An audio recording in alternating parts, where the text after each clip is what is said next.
Je voudrais peut-être insister davantage sur les tweets, les messages Twitter que Donald Trump a expédiés hier sur l'Iran, des messages tout en majuscules en disant à l'Iran ne menacez plus jamais les États-Unis, sinon vous serez frappé de je sais pas quoi.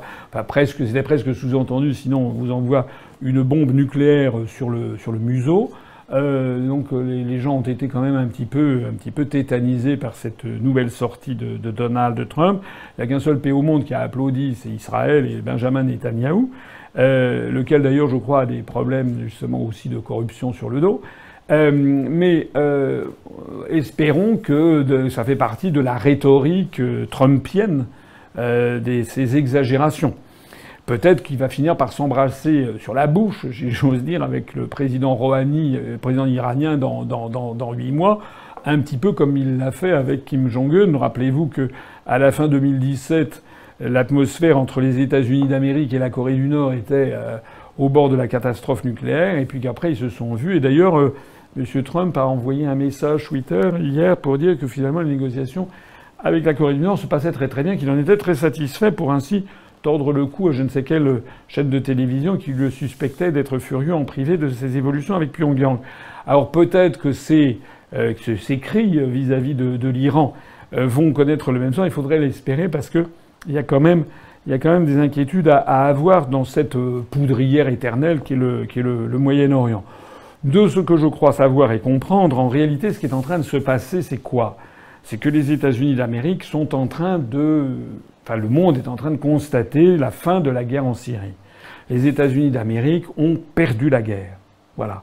Celui qui a gagné la guerre, ceux qui ont gagné la guerre, c'est Bachar el-Assad, soutenu par la Russie et par l'Iran. Voilà la vérité. Alors évidemment, c'est une vérité qui est un peu difficile à avaler.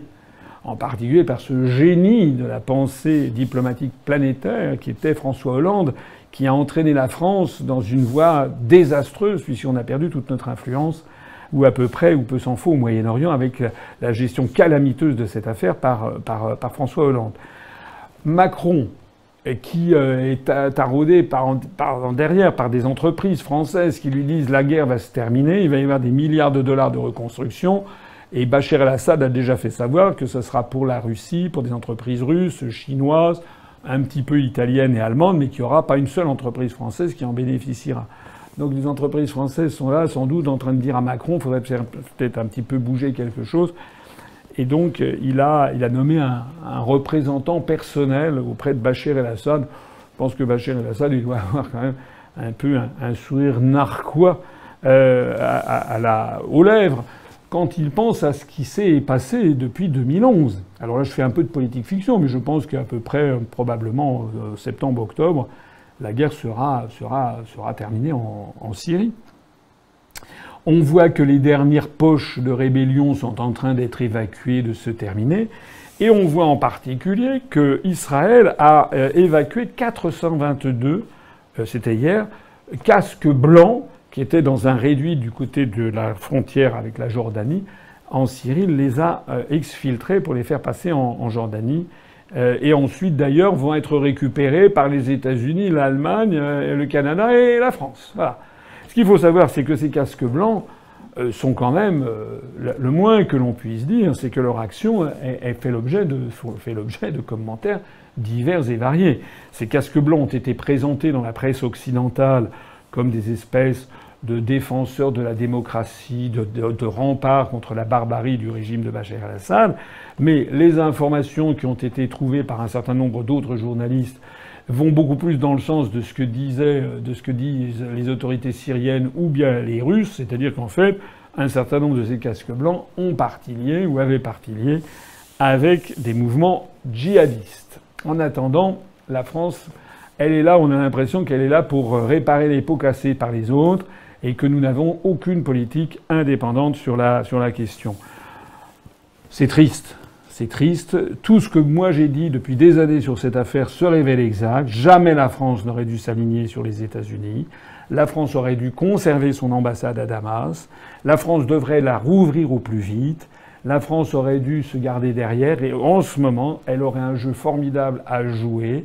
Justement parce qu'elle serait restée neutre, elle pourrait revenir sur la scène en ayant de bonnes relations avec la Russie pour essayer de remettre sur pied un Moyen-Orient moderne, un Moyen-Orient notamment avec des partis fondés sur la laïcité, comme était, qu'on le veuille ou non, le parti Baas en Irak et en Syrie.